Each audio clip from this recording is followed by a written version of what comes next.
আসসালামু আলাইকুম রহমতুল্লাহি ওবরাকাত। প্রিয় বন্ধুগণ, শাবান মাসে নবীজি সাল্লাল্লাহু আলাইহি ওয়াসাল্লাম অন্য মাসের তুলনায় বেশি রোজা রাখতেন। হিজরি ক্যালেন্ডারের অষ্টম মাস শাবান মাস। ইসলামে শাবান মাস বিশেষ ফজিলত ও মর্যাদাপূর্ণ। আল্লাহর রসুল সাল্লাল্লাহু আলাইহি ওয়াসাল্লাম রমজান পূর্ব এই মাসটিতে অন্যান্য মাসের তুলনায় বেশি রোজা রাখতেন ও ইবাদত করতেন। তবে তিনি শাবান মাসে প্রতিদিন রোজা রাখতেন না। আয়েশা রাদিয়াল্লাহু আনহা বলেন, আমি আল্লাহর রাসূল সাল্লাল্লাহু আলাইহি ওয়াসাল্লামকে রমজান ছাড়া অন্য কোনো মাসে প্রতিদিন রোজা রাখতে দেখিনি এবং শাবান মাসের চেয়ে বেশি নফল রোজা আর কোনো মাসে রাখতে দেখিনি। এ হাদিসটি সহিহ বুখারীর 1969 নং হাদিস। আব্দুল্লাহ ইবনে আবি কায়েস রাদিয়াল্লাহু আনহু বলেন, আল্লাহর রাসূল সাল্লাল্লাহু আলাইহি ওয়াসাল্লামের কাছে অন্যান্য মাসের তুলনায় শাবান মাসে নফল রোজা রাখা বেশি পছন্দনীয় ছিল। তিনি এ মাসে রোজা রেখে তা রমজানের সাথে যুক্ত করতেন।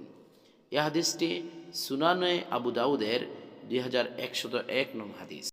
আরেকটি হাদিস থেকে শাবান মাসে রাসূল সাল্লাল্লাহু আলাইহি ওয়াসাল্লামের বেশি রোজা রাখার কারণও জানা যায়।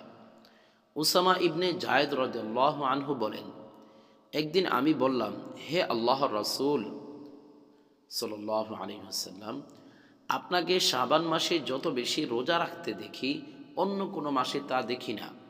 এর রহস্য কি? উত্তরে তিনি বললেন, রজব ও রমজানের মাঝে এই মাস সম্বন্ধে মানুষ উদাসীন। এটা তো সেই মাস যে মাসে বিশ্বজাহানের প্রতিপালকের কাছে মানুষের আমলসমূহ পেশ করা হয়। তাই আমি পছন্দ করি যে রোজা অবস্থায় আমার আমল আল্লাহর কাছে পেশ করা হোক।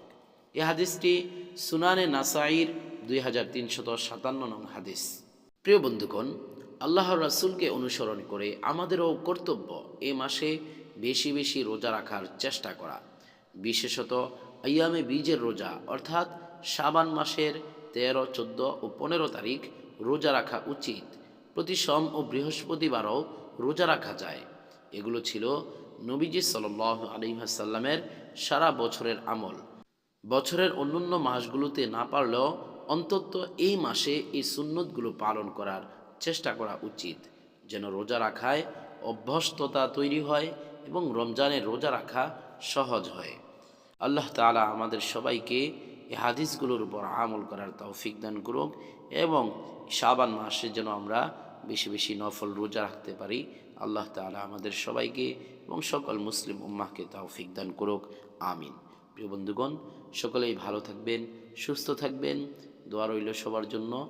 আর অবশ্যই আমাদের মুমিনের আমল চ্যানেলটি সাবস্ক্রাইব করতে পারেন যদি আমলের ভিডিওগুলো আপনাদের কাছে ভালো লাগে।